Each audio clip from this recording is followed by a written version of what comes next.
নমস্কার, আমি জ্যোতিষ সম্রাট রতন শাস্ত্রী, সংখ্যাতত্ত্ববিদ, হস্তরেখাবিদ ও বাস্তুবিদ। আজকে আমি হৃদয় রেখার সম্বন্ধে আমি ছোট একটা শর্ট ভিডিও আপলোড করছি। যদি আপনাদের ভালো লাগে লাইক করবেন, শেয়ার করবেন, সাবস্ক্রাইব করবেন। এই বলে আমি এই ভিডিওটি শুরু করছি। হৃদয় রেখা শুরু হয় এই বুধ পর্বত থেকে শুরু হয়ে বৃহস্পতি পর্বতের দিকে ধাবিত হয়। এই হৃদয় রেখা বিভিন্ন জাতক বা জাতিকার হাতে হৃদয় রেখা বড় হয়, কখনো ছোট হয়, কখনো মাঝারি হয়, বিভিন্ন আকারের হৃদয় রেখা দেখা যায়। আজকে আমি এই হৃদয় রেখাকে 4টি ভাগে ভাগ করে আলোচনা করছি।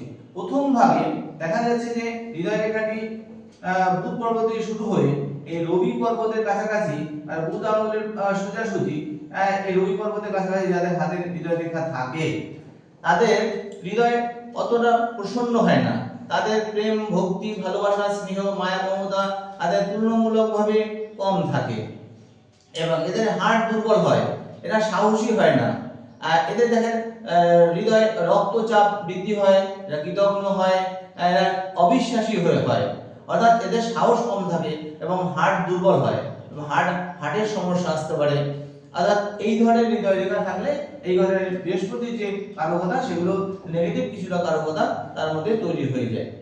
এরপরে সেকেন্ড হচ্ছে এই হৃদয় রেখা কারণ হতে দেখা যাচ্ছে এখানে বৃদ্ধি পেয়ে এই রবি পর্বতের শেষ প্রান্ত শনি পর্বতের কাছাকাছি যায়, এই এতটা পর্যন্ত জায়গায় আসে। তাদের ক্ষেত্রে দেখা যায় তাদের তাদের তাদের তাদের কি করে তারা হচ্ছে তাদের নিজের কৃতকর্ম, প্রেম, প্রীতি, ভালোবাসা, স্নেহ, মায়া, মমতা, সহনশীলতা, এই যে সহানুভূতি, এগুলো তাদের মধ্যে দেখা যায়। কিন্তু তাদের কার্যসিদ্ধির জন্য, তাদের নিজের স্বার্থ সিদ্ধির জন্য তারা করে থাকে। অর্থাৎ তাদের যখন দেখে তাদের এই চিন্তা ভাবনা তারা প্রতিষ্ঠা করতে পারছে না, তাদের পরিপন্থী হচ্ছে, তখন তারা সেখান থেকে তারা সরে আসতে পারে। অর্থাৎ এরা একটু স্বার্থপর হয়, এরা অবিশ্বাসীও হতে পারে।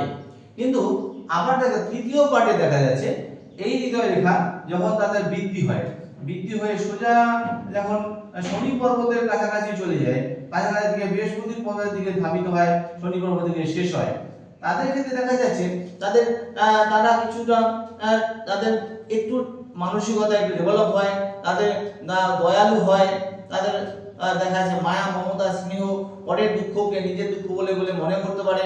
অর্থাৎ এদের স্বার্থপর হয় না, এদের হার্টের জোর থাকে, এরা হার্টের বৃহস্পতির কারকতা, পজিটিভ কারকতা তাদের মধ্যে ফুটে উঠতে দেখা যায়। এরা পড়াশোনা ভালো হয়, এরা শিক্ষিত হয়, এরা রাজনীতিবিদ হতে পারে, এরা লিডারশিপ নেতৃত্ব দিতে পারে, এরা পড়াশোনার ক্ষেত্রে সাফল্য আনতে পারে। আর এছাড়া এই হৃদয় রেখাটা যদি সোজা গিয়ে বৃহস্পতি পর্বতের দিকে ধাবিত হয়, বৃহস্পতি পর্বতের দিকে ধাবিত হচ্ছে, বৃহস্পতি পর্বতে উত্থিত হলো এবং তা দুটো ভাগে ভাগ হয়ে যেতে পারে, নাও হতে পারে। তাদের মানসিকতা আরো উন্নত হয়, তাদের অতি সহজেই মানুষ তাদের বিশ্বাস করতে পারে, তাদের হৃদয় মন পবিত্র হয়, তাদের সাহস থাকে, তারা ইমোশনাল হয়, আবেগ হয়, মানুষের দুঃখকে নিজের দুঃখ বলে মনে করতে পারে এবং তারা প্রেম, প্রীতি, ভালোবাসা যেটা মানুষকে দেবে সেটা সে নিজের মন থেকে প্রাণ খুলে ভালোবাসবে।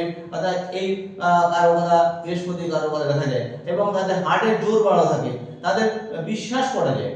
আবার এই হৃদয় রেখাটি যদি সোজা গিয়ে শনি পর্বতের দিকে ধাবিত হয়ে শনি আঙ্গুলের তৃতীয় পর্বের দিকে যায় অথবা বৃহস্পতি শেষ পর্যন্ত যায়, তারা আবার দেখা যাচ্ছে তারা কিন্তু অবিশ্বাসী হয়ে যাবে। তারা তাদের মধ্যে কারকতা বৃহস্পতির নেগেটিভ কারকতা দেখা যায়, তাদের দেখানদারি করে, তারা বলছে আমরা ভক্ত বা সাধু সন্ন্যাসী হয়ে যায়, তারা আছে আধ্যাত্মিক ভাবনা চিন্তা মানুষকে আপ্লুত করে, তাদের নিজেকে অহংকার বোধ করে, তাদের বেশি জ্ঞানী, বেশি সৎ, তারা এরকম ধরনের বহিঃপ্রকাশ করে। এই সততার বহিঃপ্রকাশ করতে গিয়ে সুন্দর মিষ্টি কথা বলে তাদের অহংকার জাহির করে, মানুষ তাদের আকৃষ্ট হয়, তাদের দিকে ধাবিত হয় এবং তাদের খপ্পরে পড়ে এবং তারা ঠকে যায় এবং এইভাবে তারা মানুষকে প্রতারণা করে তারা কিন্তু প্রতিষ্ঠা লাভ করে, তারা প্রচুর পয়সার মালিক হয়, কিন্তু বাস্তবে কিন্তু তারা সততা না, বৃহস্পতির নেগেটিভ কারকতা তাদের মধ্যে ফুটে ওঠে। এটা দেখা যায় এই আমাদের হৃদয় রেখার এই বৈশিষ্ট্যগুলি সংক্ষেপে আলোচনা করলাম, এইগুলি আমি এই ভিডিও শেষ করলাম। নমস্কার।